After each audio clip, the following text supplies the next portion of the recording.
Alors Roger Stéphane, expliquez-nous tout. Alors, le coronavirus a bouleversé le calendrier du football mondial. Année blanche, terminer la saison où mérite sportif, l'Europe est très divisée en ce moment. Et oui, la décision est tombée en France, elle est ferme et définitive. La Ligue 1 et la Ligue 2 sont terminées, mais ce n'est pas le cas partout en Europe. Alors, est-ce que l'UEFA devrait, selon vous, imposer une décision à toutes les fédérations européennes?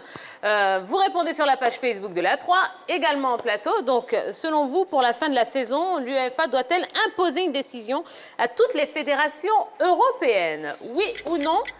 Et puis, vous nous expliquez pourquoi.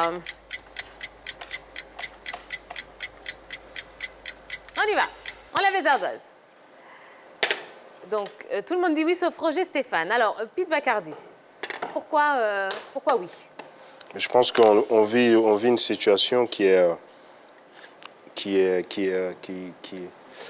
bloque un peu tout le monde. Je pense que après, c'est pour les amateurs de sport, de foot comme moi ou d'autres qui sont autour de la table, c'est vrai que c'est décevant. On n'aura pas l'opportunité de vivre les derniers matchs du championnat, mais je pense que la priorité est d'abord à la solution, en tout cas à la recherche de solutions concernant cette pandémie. Mais les situations ne sont pas les mêmes dans chaque pays. C'est pour ça que j'ai mis non, parce que l'UEFA porte un peu les gants sur le sujet. Sur la dernière réunion du 27 avril dernier, réunion à laquelle il a été décidé d'octroyer des fonds aux différentes fédérations sportives et aux clubs, l'UEFA avait proposé un certain nombre d'idées. La première idée, c'est qu'elle souhaitait que toutes les fédérations fassent leur effort pour terminer la saison. Mais elle est d'accord s'il y a des éléments ou bien des événements qui empêchent, je dis, naturellement les compétitions d'aller à leur terme. Donc l'UEFA était bien d'accord sur le principe. Alors là, il va falloir respecter deux conditions. La première condition, c'est la promulgation d'une loi ou bien d'une décision interdisant toute compétition sportive. C'est le cas en France. L'État a décidé d'interdire toutes les compétitions sportives. Et la deuxième raison, elle est économique. Si en cas d'incapacité économique de continuer à organiser la compétition, oui, les fédérations peuvent se permettre de mettre fin au championnat. Je pense que c'est sur la base de ces éléments-là que la France a pris la résolution de mettre fin à son championnat. J'ai dit oui parce que si l'UEFA veut respecter le terme du mérite sportif, elle devrait arrêter les compétitions un peu partout.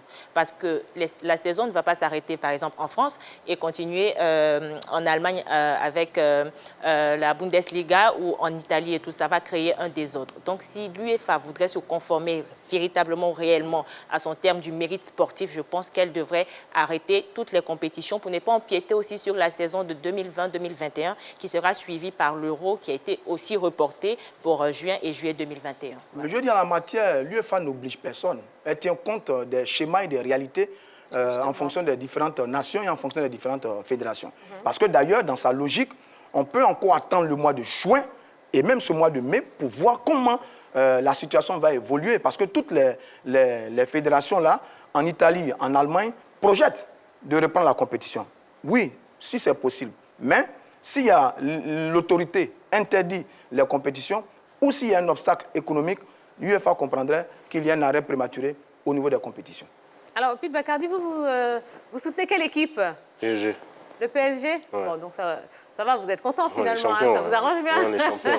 Mais en même temps, je pense qu'aussi c'est parce que le championnat français il finit plus tôt que les autres. L'Italie, l'Angleterre, l'Espagne et l'Allemagne ils finissent un peu plus tôt. Non, plus tard. Non, je dis sensiblement, on est dans les mêmes eaux. La 28e journée pour la France, donc il reste 10 journées à jouer. Je pense qu'ailleurs, on est à la 26e, 27e et 29e journée. Ouais, d'accord, c'est à quelques jours. Pareil. Mais par contre, l'UEFA a fait une précision.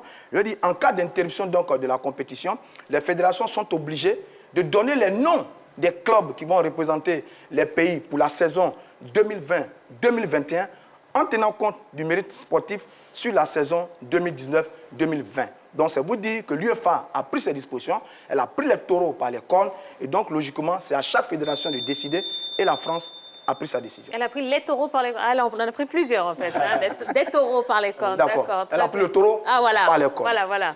C'est ça la bonne expression. Oui, Jojo, il y a une réaction sur la page Facebook. Oui, il y a Ebenezer, le secours de Dieu, voilà, divin, pardon, qui nous dit « L'UEFA peut certes imposer une décision aux fédérations européennes, mais en fonction de la situation, comme cette saison, à cause de la suspension des activités sportives, à cause du coronavirus. » D'accord, très bien. Alors ça y est, hein, en tout cas en France, on est fixé, on sait qui va jouer les coupes européennes, on sait qui va être relégué aussi, et Dorgelès va entrer pour nous expliquer tout ça. On va y voir un petit peu plus clair. Hein. Bonsoir Dorgelès. Bonsoir. Vous allez bien? Super bien. D'accord. Bonsoir tout le monde, l'invité. Bonsoir, Dorgelès. Bonsoir. Il est magnifique. Moi, j'ai bien aimé le featuring Pete Bacardi, Ismaëlia, Sonme. Ouais. Plus de 2 millions de vues sur YouTube. Allez, Tia, on va regarder ensemble. Au niveau de la Ligue 1 française, le Paris Saint-Germain en tête, suivi de Marseille, vont jouer la Ligue des Champions. Les Rennais, 3e, vont jouer les tours préliminaires de la Champions League pour la Ligue Europa, Lille, Nice et Rennes. Mais il y a des conditions, Tia. Et Reims, au stade de Reims. Il y a des conditions. Si la finale de la Coupe de France et celle de la Coupe de la Ligue ne se jouent pas, le stade de Reims et Nice seront qualifiés pour la Ligue Europa.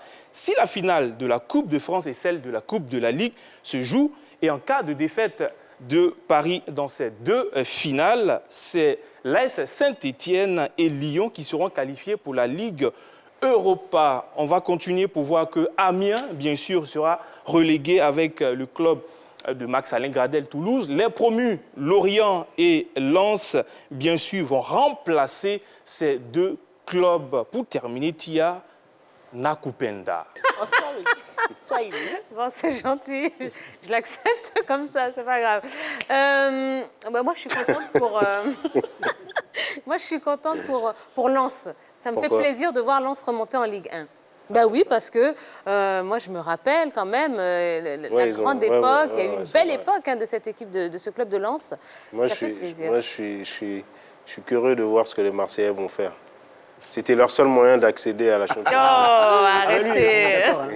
Mais l'épisode n'est pas terminé parce que Lyon, qui a terminé 7e, entend protester contre cette décision. Parce que Lyon, là, n'ira pas en Coupe d'Europe. Ouais. Et Jean-Michel Aulas, je crois, le président de Lyon, entend contester cette décision. Ah ben moi, j'espère qu'on en parlera dans une prochaine émission parce que je pense qu'on a beaucoup de choses à dire là-dessus. Pas aujourd'hui, malheureusement. Allez, on va continuer, on va passer au plus d'actu.